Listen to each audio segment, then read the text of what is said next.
So we're back, and I wanted to answer a quick question. It was a great question from Tim, and he had something like this. He had a situation where I'm just going to erase a couple of these things just to make this clear. He had a rectangle. Actually, this isn't exactly what he had, but I'll just do something here. He had drawn a rectangle. We'll make it a square, and then he had drawn a circle. And when he ran his program, like I'm about to do, there was no rectangle. There was no square. And this illustrates a really important thing about processing, and that's there is layers. So whatever command comes first just gets drawn on the screen, and the next command just gets drawn over top of it.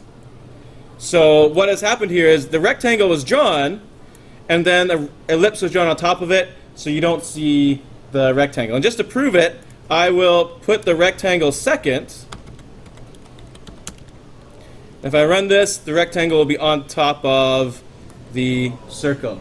So, yeah, exactly. So you'll have to keep this in mind as you're doing things throughout the course, that the order matters. So, again, whatever you type in first in draw, that happens first. It happens sequentially, basically. So it just goes down the list of commands and does them one at a time, and it'll overwrite whatever was underneath. As we get further in the course, you'll learn that there's ways to get around this and draw on different layers and have different things open. But we don't need to worry about that right now. So I'm going to put my line command back in there just so we have some lines and things to work with. And I wanted to talk about colors now. So colors, if you wanted to have some, a blue circle with a red inside because you're drawing Spider-Man or something, I don't know, or you just want to put some colors in here, then I'll show you how colors are represented. And again, this is on the website. If you go to the website, again, this is under a first look at processing. When you go to beginning programming, first look at processing, we've talked about the coordinate system. We've talked about some of the functions to draw. We're now going to talk about colors. There's this great tutorial. I didn't even bother typing it out again because this tutorial tells you more than you'll ever need to know about colors and processing. So I'll just take you there for a second. We'll just talk about it. So we'll talk about just different shades of black and white right now because that's the easiest way of doing it. So it turns out there's not 50 shades of gray. There's actually 256 shades of gray, at least in computers. So they are numbered 0 through 255. And I'll show you how you can set your background to start with, but then any color to be a shade of gray. So I'm going to switch over to processing. So if you wanted to, say, change the background color, anyone want to hazard a guess at what the function is for the background color? Background, you got it. And then in parentheses, you can give it a number. And I'm just going to choose a number between 0 and 255. 0 is black, 255 is white, and anything in between is some shade of gray. The closer you get to 255, the whiter it is. So I'm going to put in black, and I'm going to run that. And, well, you know what? We're not going to see our line anymore because our line is black. But the background is black. Sure, I'll put in, I don't know, you can probably just experiment with it. I'll put in 255. The background will be white now. Put in some number like 100. 100 is closer to black than it is white, so it'll be kind of a darker shade of gray. So you can just use a number between 0 and 255 to represent grays and so on. If you want to bring in colors, one number isn't enough. We're actually going to need 3 numbers. And what we're going to do is we're going to mix colors. Just like in art class, or like when you're maybe in elementary school, you mix paints together. You get a little bit of the primary colors and mix them together to make the other colors. It's like that, except in computers, it's different than mixing colors with paint. When you're mixing light, you actually use different colors than the primary colors. Does anyone know what the 3 colors are in light that you mix together? Yeah, the RGB colors, red, green, and blue. So you're actually going to give a value of red, green, and blue, so 3 different numbers. They're also going to go from 0 to 255. So I'm just going to write this down as a comment. So I'm going to put in background. I'm going to put in R, G, and B to remind me for red, green, and blue. So you might be thinking, oh, sweet, I happen to know exactly what values to put in there to get purple. Or you might be like, I have no idea what color purple is. Like, how much red do I put in, and so on. You can just type in some random numbers to start with. Like, well, about 100, 0, and 150. So there's a bit of red, no green, and some blue. So probably purple. Let's run it. Oh, it's purple. What a good guess. That might be fun. You might enjoy the serendipity of randomly putting in numbers and seeing what colors you come up with. But if you want to pick a specific color, guess what? There's a Tools menu. And if you click on the Tools menu, you can go to the Color Selector. And it's just like in Photoshop where you can move around and click down and say you want it to get teal. Well, you can kind of click around and eventually you can get like that color exactly the way you want it. And then you can read off the RGB values. It also gives you HSB and a hexadecimal number. We'll talk about those later on. But it looks like for that color of teal, it's 8 for red, 255 for green, 249 for blue. So if I was to change that to 8, and notice how I can keep that window up while I edit. It's kind of handy. 255, and except that I've gone behind it now, and 249. I'll close it and run it. Then I'll actually get a teal background. So you can change your background using RGB to choose whatever color you want to do. Now the question might come along, how do you change the color of the lines, and how do you change the color inside the circles and inside the rectangles? So that's pretty easy.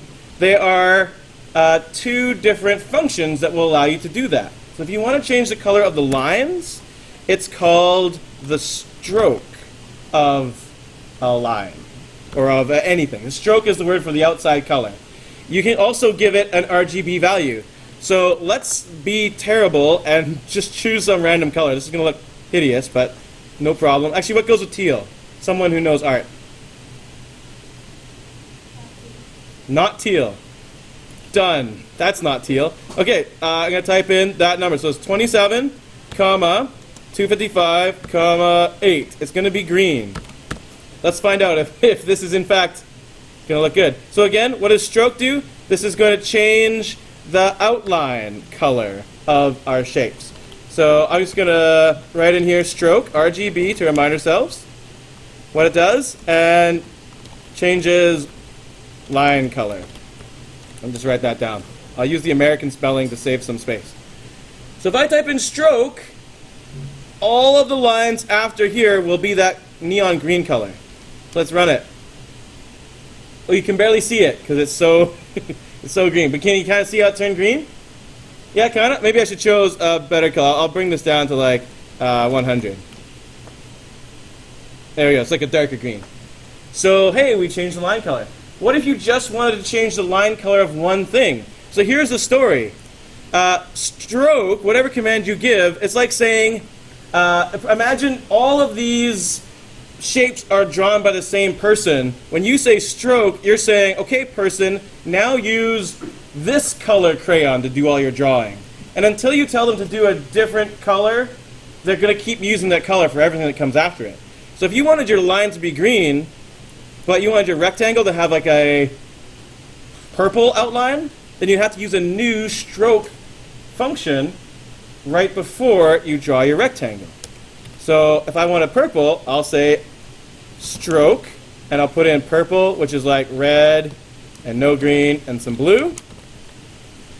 And so the stroke that was green will make the line green, but then the next stroke is saying, hey, okay, stop for a second, pick up the purple crayon, and then whatever you do after this, then draw with that color. So if I run this, what's going to be green and what's going to be purple? Say again, sorry? The rectangle and the ellipse will both be purple. That's right. Because I didn't tell it to pick up another crayon after that. So if I run, I chose pretty bad colors, but I think you can see it okay. The line is green for the line, and then the outlines of the rectangles are purple.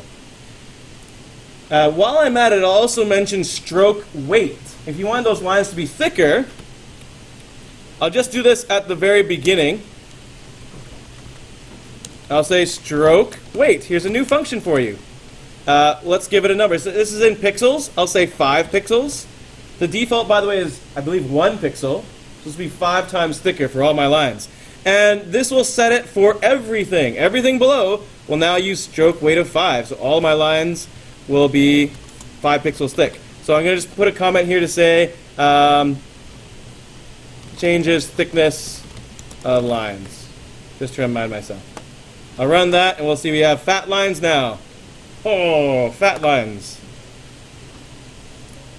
Okay, I'm just going to pause for a second, let you guys copy that down. It's probably going pretty fast at this point. Things are getting pretty jumbled up inside of there.